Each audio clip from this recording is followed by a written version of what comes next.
మీరు ఎప్పుడైనా గురివింద అంటే గురిగింజలు చెట్టు ఎప్పుడైనా చూసారా?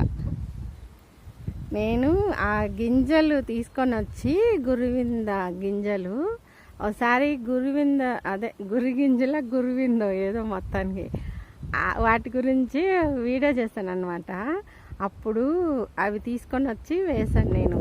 చూడండి మా ఇంటి దగ్గర ఇలా వచ్చింది. ఇంటి దగ్గర ఇవి వేయచ్చో వేయకూడదో కూడా నాకు తెలీదు.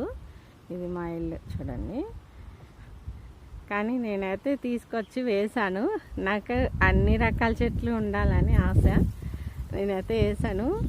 చూడండి ఇలా. అంతే, కొంతమందికి తెలియదు కదా ఇది తీగలాగా వస్తుందా లేకపోతే ఎలా వస్తుందా అని తెలియదు కదా, అందుకని చూపిద్దామని. ఇదైతే తీగలాగే వస్తుంది.